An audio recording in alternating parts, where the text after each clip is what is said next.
The fog clung to Ravenswood Manor like a shroud. It was a cold October night.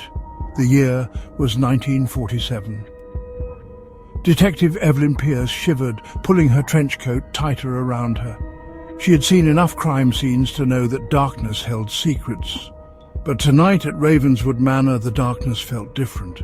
It felt alive. The manor loomed before me, a gothic silhouette against the moonless sky. Its windows were dark eyes, staring out blankly. I had been summoned to investigate a disappearance. The owner of the manor, Mr. Edward Thorne, had vanished without a trace. She approached the imposing oak doors, their surface cold and damp beneath her gloved hand. As she knocked, the sound echoed through the silence, swallowed by the fog. A moment passed, stretched thin by anticipation, before the door creaked open. A man stood framed in the doorway, his face half-shadowed, his eyes wary. He was tall and gaunt, with a nervous energy that crackled in the air around him. This was Gregor Finch, the caretaker of Ravenswood Manor, and he was about to lead Detective Pierce down a path shrouded in mystery and fear. Detective Pierce, I presume? Gregor's voice was a hushed rasp, as if he were afraid to break the silence. He ushered her inside, his gaze darting about nervously. He seemed like a man teetering on the edge of a breakdown. The air inside was stale and heavy with the scent of damp stone and decay. It felt as though the house itself were holding its breath.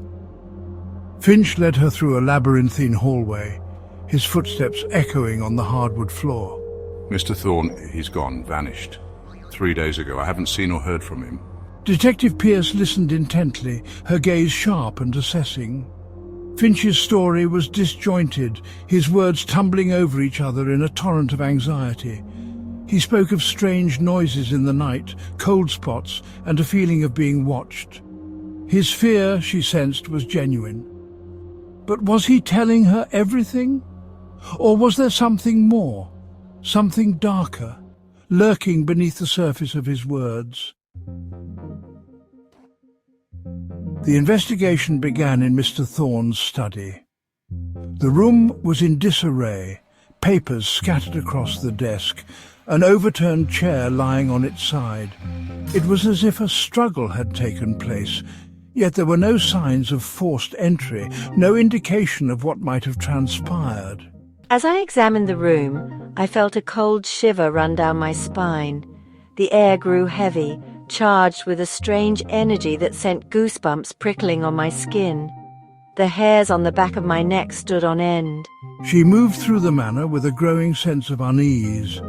Each room seemed to whisper secrets, each shadow seemed to hold its breath. The silence was deafening, broken only by the sound of her own footsteps and the beating of her own heart. There was a presence in Ravenswood Manor. She could feel it. An unseen observer, watching her every move. It was a feeling that sent chills racing down her spine, a feeling that told her she was treading on dangerous ground. Later, in a dusty attic, she found a small wooden chest, tucked away under a pile of old blankets. Inside, nestled amongst yellowed lace and faded photographs, she discovered a bundle of letters tied together with a faded ribbon.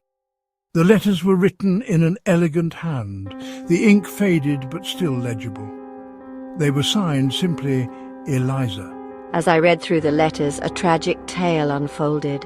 A tale of forbidden love, jealousy, and a love tragically cut short.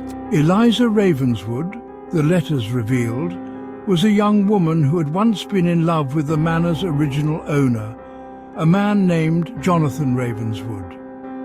But their love had been deemed unsuitable by Jonathan's family, and Eliza, heartbroken and desperate, had taken her own life within the very walls of the manor. The letters were filled with a longing that transcended even death. They spoke of a love so strong, so absolute, that it could not be contained by the mortal world. As I read the last letter, a chill settled over me. The air was thick with the weight of the past, and Detective Pierce knew that the secrets of Ravenswood Manor were far from being fully uncovered. She found Gregor Finch in the kitchen, his back to her as he stared out the window into the swirling fog. He didn't turn as she entered, but his shoulders slumped slightly as if weighed down by an invisible burden. "I found these in the attic," she said, holding up the bundle of letters. "Who was Eliza Ravenswood?" Finch stiffened. He turned slowly, his face pale and drawn. His eyes darted to the letters, then back to her face. There was a flicker of fear in their depths, quickly masked by a forced composure. Eliza, she was just a story. He mumbled, avoiding her gaze. A legend told to scare children, nothing more.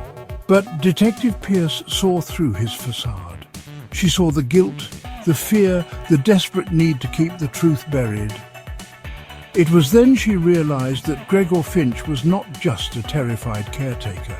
He was a keeper of secrets, secrets that stretched back generations, secrets that were slowly unraveling around them. The fog outside had thickened, pressing against the windows like spectral hands. As the night wore on and the storm outside raged, I felt a growing certainty that Eliza Ravenswood was not just a story. She was a presence, a restless spirit bound to the manor. I could sense Eliza's sorrow, her anger, her desperate longing. The manor itself seemed to vibrate with her unseen energy. It was as if Eliza were trying to communicate, to tell her story, to seek justice for a love denied. I realized that Edward Thorne's disappearance was not a random act. It was connected to the manor's dark history, to the tragic tale of Eliza Ravenswood. But how? Was Thorne a victim of Eliza's wrath, or was there something more sinister at play? Days turned into weeks, but the mystery of Edward Thorne's disappearance remained unsolved. Detective Pierce never found any concrete evidence, no logical explanation for what had happened at Ravenswood Manor. Gregor Finch, his secret exposed, disappeared as well, vanishing into the fog that seemed to perpetually shroud the manor. The case grew cold, the files gathering dust in the police archives. But Detective Pierce never forgot the eerie events at Ravenswood Manor. She never forgot the feeling of being watched, the whispers in the dark, the tragic story of Eliza Ravenswood. I often wondered about Edward Thorne's fate. Had he simply run away, escaping the strange occurrences at the manor? Or had he met a more sinister end, a victim of the manor's dark history?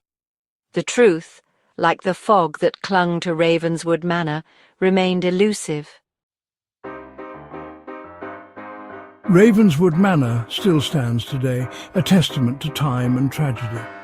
Locals whisper tales of strange occurrences, of lights flickering in the dead of night, of voices carried on the wind. Some say that Eliza Ravenswood still walks the halls of the manor, searching for her lost love, seeking peace that eludes her. The manor has stood empty for years, its windows dark, its secrets locked within its walls. No one dares to stay within its shadow for long, fearing the darkness that seems to emanate from its very core. Ravenswood Manor remains a chilling reminder that some places hold on to their past, that some wounds never truly heal.